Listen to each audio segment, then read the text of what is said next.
이제 다 같이 묵도를 드리심으로 우리 하나님 앞에 신령과 진정으로 드리는 주일 예배를 시작하겠습니다.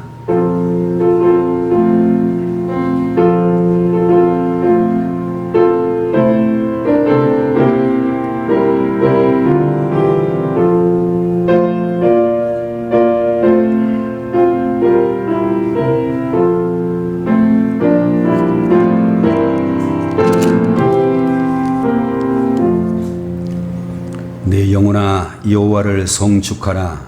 내 속에 있는 것들아 다 그의 거룩한 이름을 송축하라. 내 영혼아 여호와를 송축하며 그의 모든 은택을 잊지 말지어다. 그가 내 모든 죄악을 사하시며 내 모든 병을 고치시며 내 생명을 파멸해서 속량하시고 인자와 긍휼로 관을 씌우시며 좋은 것으로 내 소원을 만족하게 하사 내 청춘을 독수리같이 새롭게 하시는도다. 할렐루야. 거룩하신 우리 아버지 하나님, 오늘도 복되신 주일을 저희들에게 허락하여 주셔서 사랑하는 주의 자녀들이 원건 각처에서 달려와 신령과 진정으로 주님을 예배할 수 있도록 하시니 감사드립니다. 이 시간에도 천국 문이 열리고 은혜의 문이 활짝 열려서 주의 백성들에게 귀한 말씀 허락하시고 이 말씀을 순종함으로 인하여 하늘의 신령한 복으로 땅에 필요한 모든 것들로 채워지게 하시옵소서. 예배의 시종을 주님께서 주관하시기를 바라옵고 예수님의 이름으로 간절히 기도 올리옵나이다. 아멘. 자리에서 일어나셔서 찬송가 31장 찬송 드리겠습니다.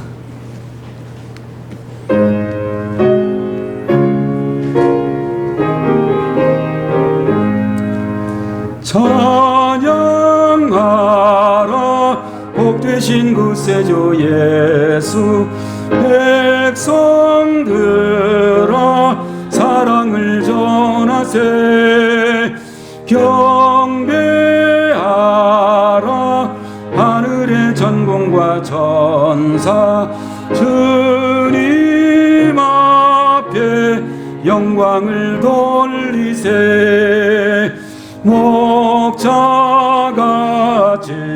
우리를 지키시고 정일 봄에 늘 안아주시니 찬양하라 높으신 권세를. 찬양 찬양 찬양 영원히 드리세. 찬양하라 복되신 구세주 예수.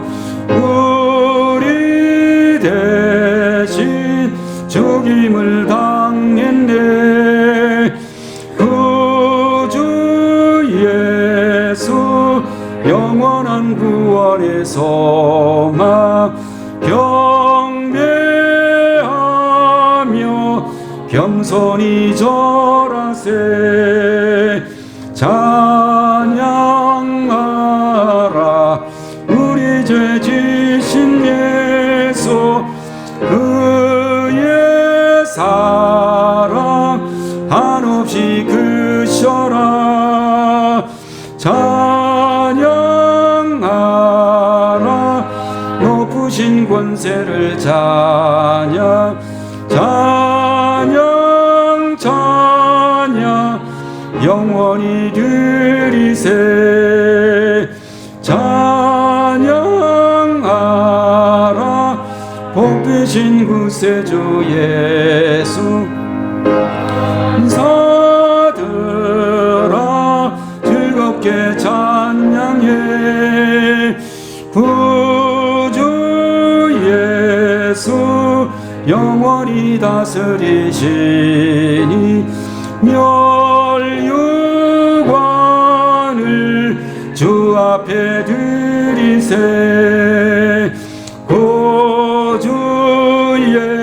예수 세상을 이기시고 영광 정에 또다시 오시네. 찬양하라 기도들을 찬양 찬양 찬양 영원히 드리세. 시간이 하나님 말씀 갈라디아 1장 1절에서 10절까지 말씀을 대독하겠습니다.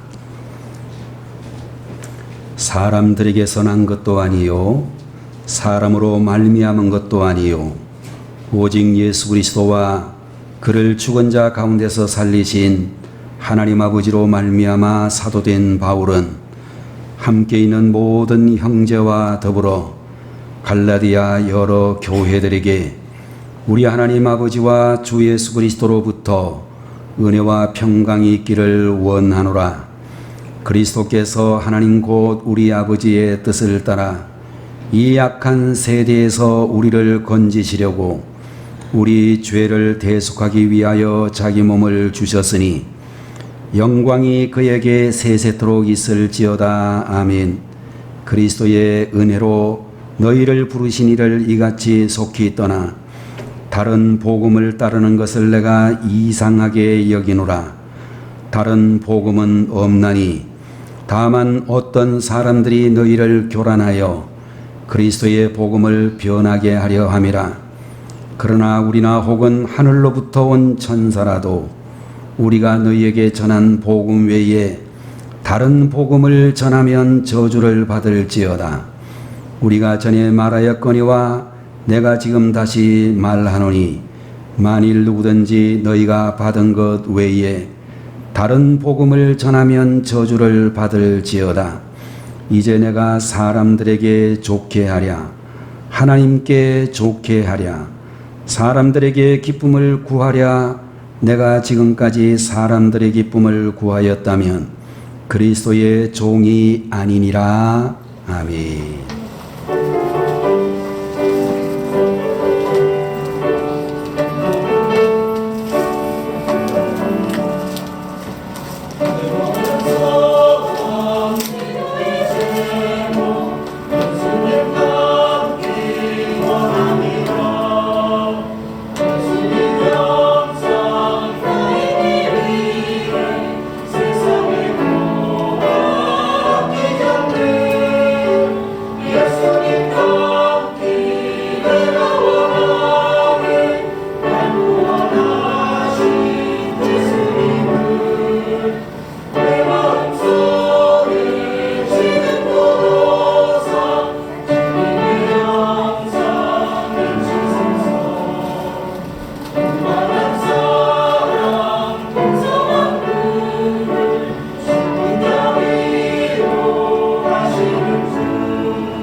이것은 매우 중요하다라고 말할 수가 있을 것입니다.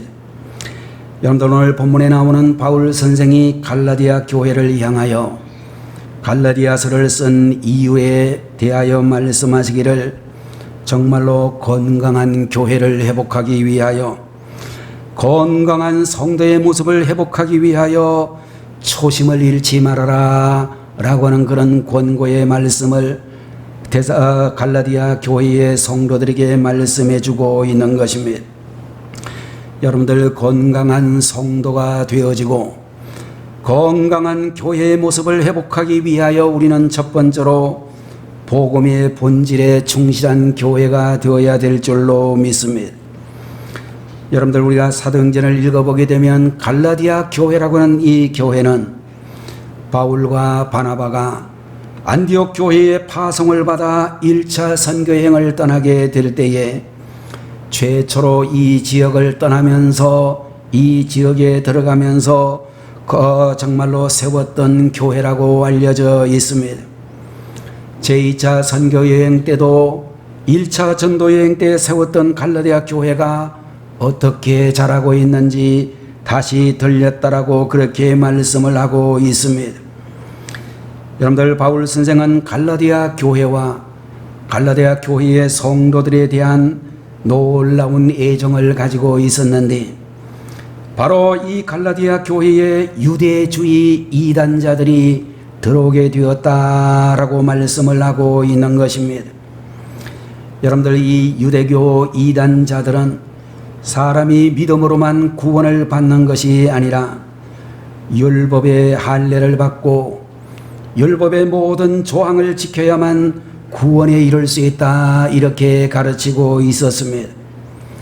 그러면서 오직 믿음으로만 구원을 받는다라고 하는 바울의 사도성을 의심하도록 그렇게 참으로 부추겼다는 것을 볼 수 있을 것입니다. 여러분들, 6절에 있는 말씀을 보게 되면 그리스도의 은혜로 너희를 부르신 이를 이같이 속히 떠나 다른 복음을 따르는 것을 내가 이상하게 여기노라 라는 말씀을 해주시고 있는데, 여러분들, 여기에서 신앙이 변질된다라고 하는 말은 은혜를 떠나는 것이고 은혜를 잊어버리는 것이라고 말씀을 해주시고 있는 것입니다. 여러분과 제가 구원을 받는다라고 하는 것은 전적으로 하나님의 은혜라고 성경은 말씀해 주시고 있습니다. 여러분들, 의인은 없나니 한 사람도 없다라고 로마서 제3장에서 우리에게 말씀해 주고 있듯이 우리는 여전히 날마다 죄 가운데서 살아가고 있음에도 불구하고 하나님께서 우리를 긍휼히 여겨주셔서 우리의 죄와 허물을 예수님의 보혈을 통하여 다 용서해 주셨다라고 말씀해 주셨는데, 이것이 바로 기독교가 말하는 은혜라는 단어의 의미가 되는 것입니다. 여러분들, 우리는 은혜라고 하는 말의 의미는 값없이 또는 공짜로라고 하는 그런 의미의 말씀을 가지고 있는데, 여러분들, 우리들의 입장에서는 공짜로 얻은 구원이지만 하나님께로 본다면 가장 값비싼 대가를 지불하신 구원이라고 말씀드릴 수 있는 것은 바로 독생자 예수 그리스도를 십자가에서 가장 비참한 방법으로 죽게 하심으로 우리에게 주신 구원이라고 하는 것입니다. 에베소서 2장 8절에서 9절까지 있는 말씀을 보게 되면 너희는 그 은혜에 의하여 믿음으로 말미암아 구원을 얻었으니 이것은 너희에게서 난 것이 아니요 하나님의 선물이라. 행위에서 난 것이 아니니 이는 누구든지 자랑하지 못하게 함이니라 라고 말씀을 해주시고 있는 것입니다. 여러분들, 우리들은 감히 하나님 앞에 나설 수가 없는 존재이지만 하나님의 무조건적인 은혜로 영원한 생명을 선물로 받고 하나님의 자녀가 되는 권세를 주셨다라고 말씀을 해주셨고, 더 나아가 하나님 나라의 상속자가 되게 하셨다라고 말씀해주고 계시는 것입니다. 여러분들, 이 은혜를 깨닫고 살아가는 것이 믿음 생활이요 신앙 생활이다 그렇게 말씀드릴 수가 있는 것입니다. 여러분들, 아직까지 여러분들 우리가 세상을 살아가면서 내 힘으로 산다라고 하는 사람은 미련한 사람이요, 우리는 참으로 하나님의 은혜로 사는 사람이며 하나님의 은혜로 살지 못하는 사람은 정말로 어리석다는 것을 알아야 되겠습니다. 여러분들, 은혜를 아는 자는 기쁨과 감사의 삶을 살게 되고, 은혜를 아는 자는 언제나 겸손하며 자기를 드러내지 아니하고 모든 영광을 하나님께 올려드리는 자라고 말씀드릴 수가 있을 것입니다. 이 시간 예배를 드리고 계시는 우리 성도 여러분께서 여러분의 마음을 들여다보게 될 때에 내 마음속에 기쁨이 메말라 있고 감사가 메말라 있지는 아니한가? 예배의 기쁨과 감격이 사라지고 있지는 아니한가? 정말로 내 안에 교만한 모습이 나타나고 있지는 아니한가? 여러분들 점검해 보시기를 바라고, 주님을 처음으로 만났던 은혜의 자리로 나아갈 수 있는 여러분들이 되셔야 되겠습니다. 여러분들, 하나님의 은혜를 경험하게 되면 우리는 오직 예수님께 집중하게 되어지고 우리 삶의 중심이 예수님으로 초점이 맞춰지게 되는 것입니다. 15세기 중세시대 이탈리아의 화가 레오나르도 다빈치라고 하는 사람이 있었는데, 이분이 42세가 되었을 때에 밀라노의 영주 로드비치 공작이 와가지고 예수님의 최후의 만찬 그림을 그려달라고 요청을 했습니다. 그래서 레오나르도 다빈치라고 하는 이분이 혼신의 힘을 다하여 그림을 드디어 완성하게 되었습니다. 예수님을 중심에 모셔놓고 제자들을 좌우로 6사람씩 배열을 한 다음 그림이 완성되자 친구에게 평가해 달라고 부탁을 했습니다. 이 다빈치의 절친한 친구가 그림을 보더니 감탄을 하면서 평가하기를, 제자들을 예수님 좌우로 잘 배치했고 훌륭한 작품이라고 평가를 내렸습니다. 그러면서 그가 말하기를, 무엇보다도 예수님 손에 든 은잔이 가장 아름답다라고 칭찬을 했습니다. 그 말을 듣는 순간 다빈치의 얼굴이 하얗게 질려버렸습니다. 그리고 그림을 그리고 있던 부서로 자기가 다 완성한 그 그림을 X자로 지어버리고 말았습니다. 깜짝 놀란 친구가 왜 아깝게 다 완성한 그림을 망쳐놓았느냐 라고 반문을 했습니다. 그때에 다빈치라고 하는 그 당시 가장 훌륭한 이 화가가 말씀하기를, 이 그림은 예수님이 중심이 되어야 되는데 은잔이 중심이 되어버렸으니 실패작이다, 폐기 처분할 수밖에 없다, 그리고 그 그림을 폐기해 버렸다라고 하는 것입니다. 여러분들, 예수님을 삶의 중심에 모시고 사는 사람은 늘 행복할 수 있고 어떤 상황에서도 자신감을 가지고 두려워하지 않고 살아갈 수 있다라고 하는 것입니다. 그러나 여러분들, 우리 인생에 있어서 예수님이 중심이 아니고 은잔이 중심이 된다면 불행한 인생을 살아갈 수밖에 없다는 것입니다.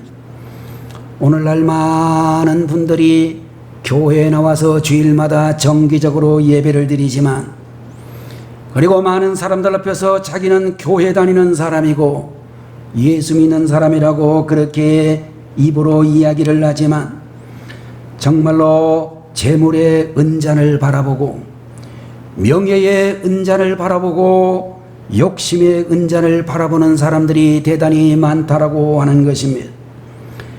이 은잔에 자신의 야망을 채우려고 몸부림치는 그런 사람이 되어지면 결국 예수님은 내 인생의 엑스트라가 되고 내 자신이 삶의 주인공이 되고 만다는 것입니다. 여러분들, 우리의 인생에 내가 내 인생의 주인공이 된다면 이 사람은 비극적인 삶을 살게 되고 불행한 인생을 살아갈 수밖에 없는 것입니다. 사랑하시는 우리 영광교회의 성도 여러분, 나를 불러주신 은혜의 자리 초심으로 돌아가서 예수님 중심으로 삶을 조정할 수 있는 하나님의 귀한 백성들이 되시기를 축원합니다. 두 번째로 건강한 성도가 되고 건강한 교회를 이루어 가려면 복음의 능력에 사로잡힌 교회가 되어야 된다라고 말씀해 주시고 있는 것입니다. 여러분들, 복음이란 무슨 뜻인가? 여러분들, 한마디로 기쁜 소식, 영어 성경을 보면 굿 뉴스라고 하는 그런 말로 번역이 되어져 있습니다. 왜 복음은 기쁜 소식인가 라고 얘기를 한다면 모든 사람에게 구원을 주시는 하나님의 기쁜 소식이기 때문이라고 믿습니다.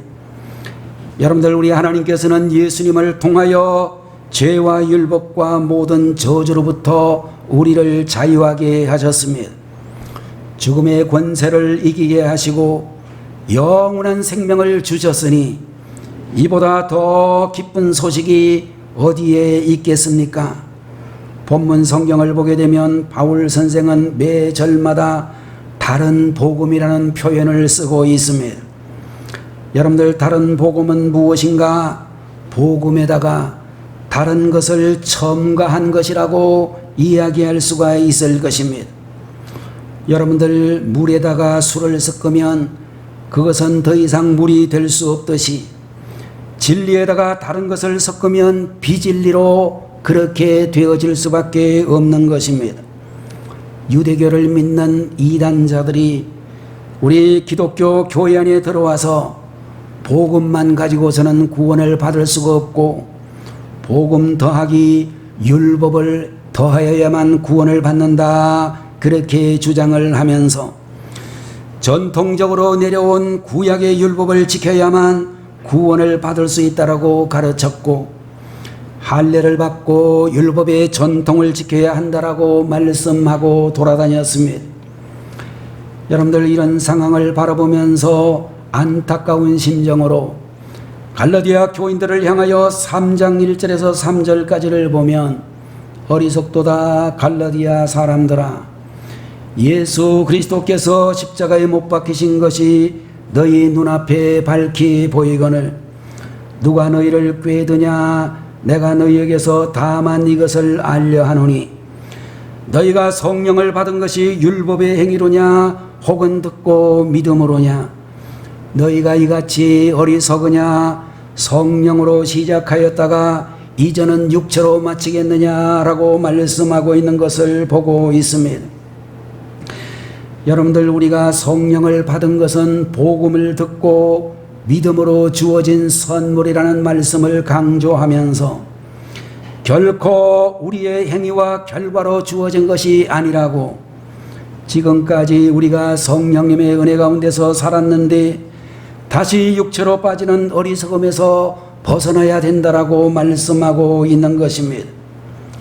자, 여러분들, 율법이란 우리의 죄를 깨닫게 해주는 거울과 같다라고 얘기하고 우리를 그리스도께로 인도하는 몽학 선생과 같다라고도 이야기를 했습니다. 어떤 분은 이 율법을 엑스레이와 같다라는 말로도 그렇게 표현을 해 주었습니다. 여러분들, 우리가 병원에 삐든지 부러지든지 그러면 정형외과 가지고 엑스레이를 찍게 됩니다. 어디가 얼만큼 부러졌는지 그 사진에 정확하게 나오게 되어져 있거든요. 다시 말해서 여러분들, 율법을 통해서 우리들은 우리 자신의 모습을 바라볼 수 있기는 한데 엑스레이가 치료가 되어진 것이 아니듯이 율법 자체가 우리를 절대로 변화시키지 못하고 우리를 절대로 치료할 수 없다라고 하는 것을 말씀해 주시고 있는 것입니다. 자, 여러분들, 성경을 보면 율법이란 심판을 말하고 정죄를 말하고 저주와 죽음을 의미한다라고 말씀해 주셨습니다. 여러분들 복음은 무엇인가 하면 생명이요 구원이요 은혜요 기쁨이요 감격이라고 말씀을 해 주셨습니다. 그러므로 우리 성도 여러분들은 절대로 율법의 멍에를 다시 매려고 하지 마시고 또 내 행위나 공로를 가지고 하나님 앞에서 나를 드러내지 말아야 되는 것입니다.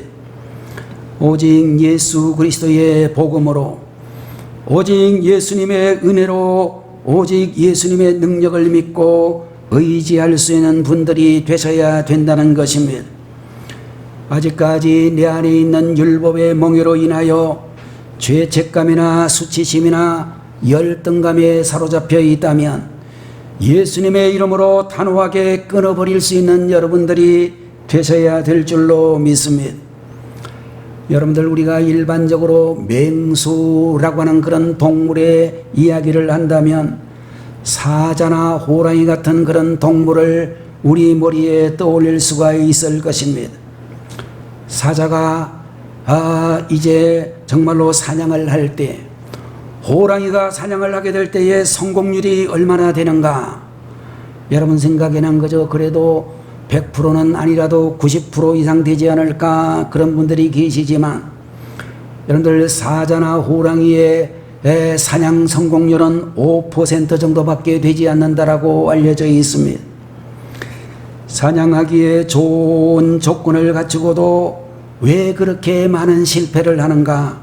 동물학자들이 연구를 해 보았더니 육식동물은 짧은 시간 안에 먹이를 잡으려 하기 때문에 전속력으로 달리기 때문에 쉽게 지쳐버리는 단점을 가지고 있다라고 하는 것입니다.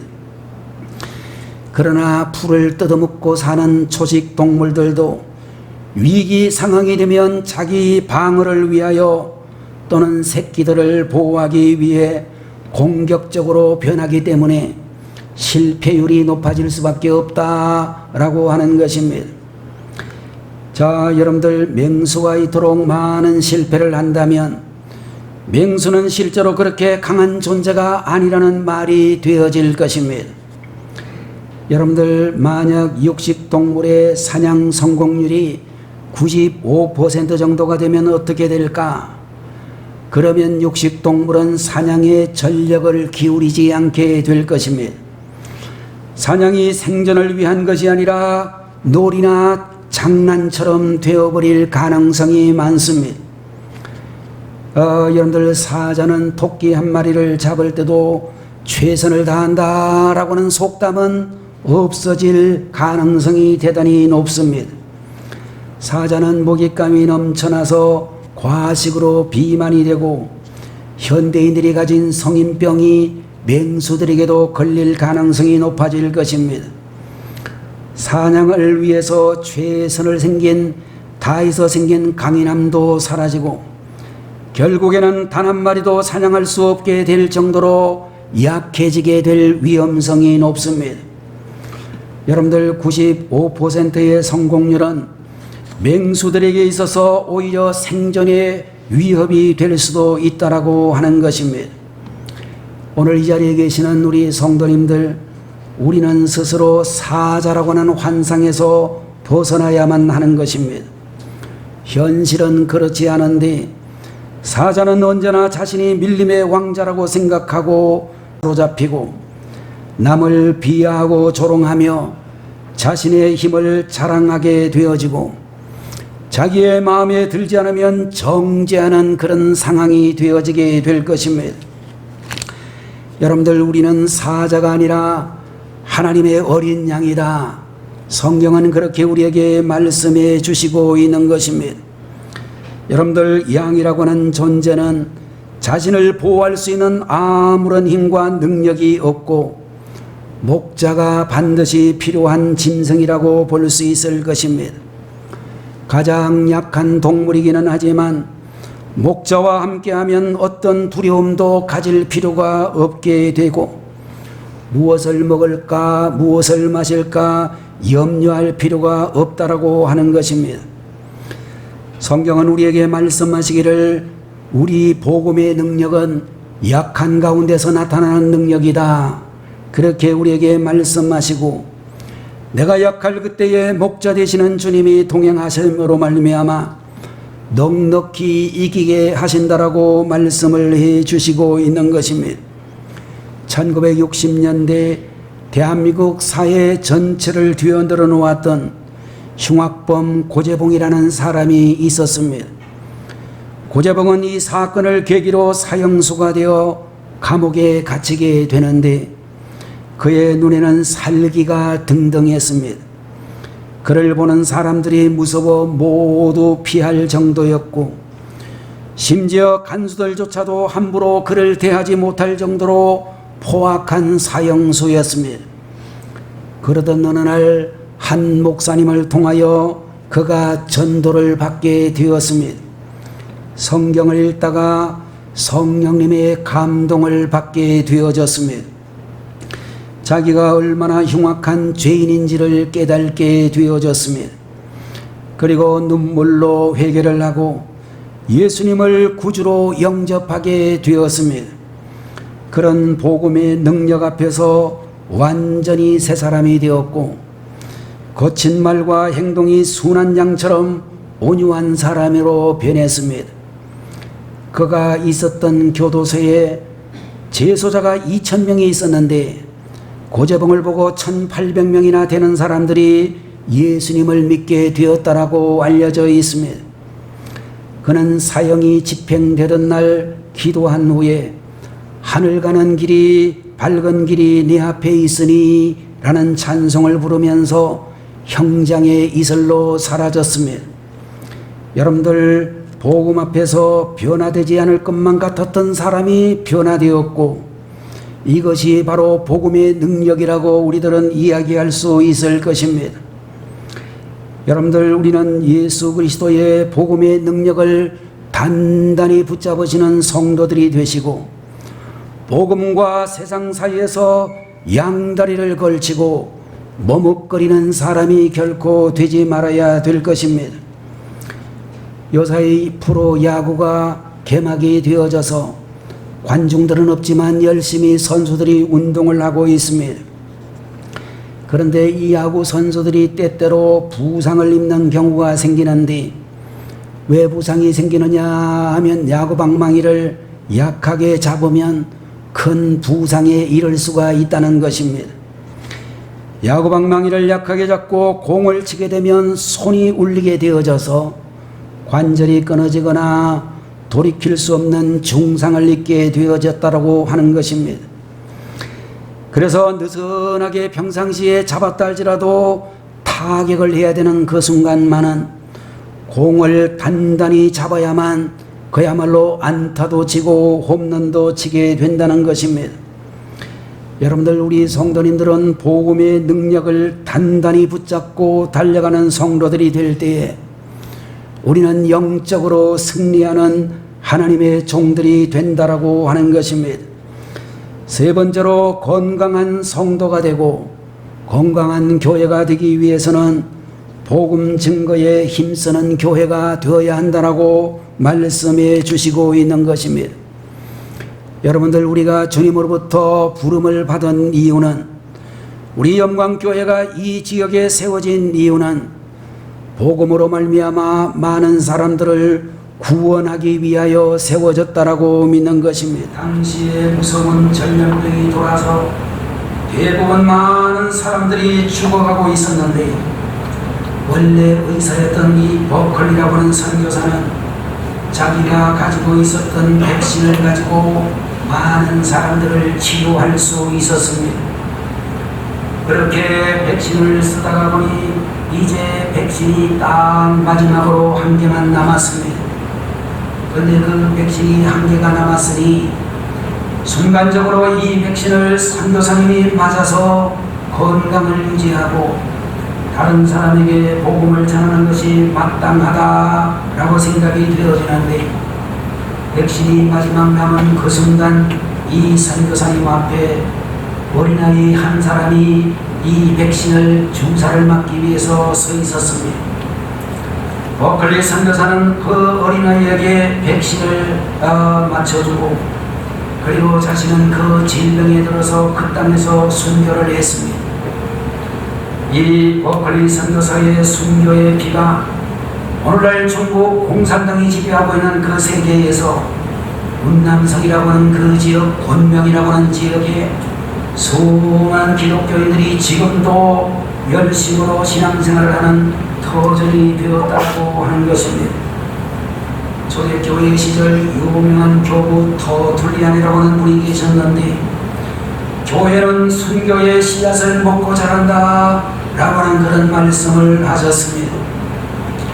여러분들, 우리가 살고 있는 이 대한민국에도 일제시대를 비롯하여 공산권에서는 얼마나 죽었는지 알 수 없지만, 우리 대한민국에도 수많은 사람들이 순교를 했는데 1000명이 넘는 순교자의 피가 오늘 한국 교회의 터전을 이룩하게 되었다라고 볼 수 있는 것입니다. 여러분들, 오늘 우리에게 주신 건강이나 우리에게 주어진 이 좋은 환경을 후회하는 인생으로 만들지 않으시기를 바라는 것입니다. 우리에게 주어진 삶 속에서 최선을 다하여 주님을 바라보고 나갈 수 있는 하나님의 자녀들이 되셔야 되겠습니다. 내가 주님을 처음 만났을 때의 기쁨과 감격의 초심을 기억하시고, 늘 처음처럼 주님의 은혜를 기억하시고, 복음의 본질을 붙잡고 복음의 능력을 회복하고 복음을 증거할 수 있는 그런 분들이 되셔야 되겠습니다. 여러분들, 우리가 육신적으로 건강을 유지하는 것이 가장 중요하고 시급한 일이 되었지만, 영적으로도 우리 교회가 건강한 교회가 되어야 되고, 우리 한국 교회가 건강한 교회가 되고 성도들 모두가 그렇게 되어야 될 줄로 믿습니다. 여러분들, 우리 영광교회 사랑하는 성도 여러분들이 모두 다 건강한 성도, 건강한 교회가 되어지기를 바라고, 사도행전의 비전을 새롭게 써내려가는 주님이 이 땅에 세워지기를 원하셨던 그 교회의 본질을 회복하는 주님의 교회가 되어지고 성도가 되어지기를 주님의 이름으로 축원합니다. 기도하겠습니다. 거룩하신 우리 아버지 하나님, 우리 주님께서 이 한 시간에도 사랑하는 우리 영광교회의 귀한 성도들에게 희망을 주는 교회가 되게 하시고, 성령과 나눔으로 더 풍성한 교회가 되게 해주시옵소서. 건강한 성도, 건강한 교회로 다시 새롭게 일어나는 주님의 모든 교회들, 우리 영광교회가, 우리 영광교회의 성도들이 다 되게 하여 주셔서 교회의 본질을 회복하고 주님이 기대하시는 교회로 자라날 수 있도록 은혜를 주옵소서. 예수님의 이름으로 간절히 기도하옵나이다. 아멘이십니다. 지금은 길이요 진리요 생명 되시는 우리 주 예수 그리스도의 무한하신 은혜와 오늘도 우리를 사랑하시게 우리 주 예수 그리스도 독생자까지 아끼지 아니하신 하나님 아버지의 만극하신 그 사랑하심과 성령님의 감동 감화하시고 위로 인도 내주 충만 역사 교통하시는 놀라우신 주님의 역사가 오늘 주님 앞에 예배드린 모든 주의 백성들 머리 위에, 한국 교회 성도들 위에 지금부터 영원 공토록 함께 계시기를 간절히 축원하옵나이다. 아멘.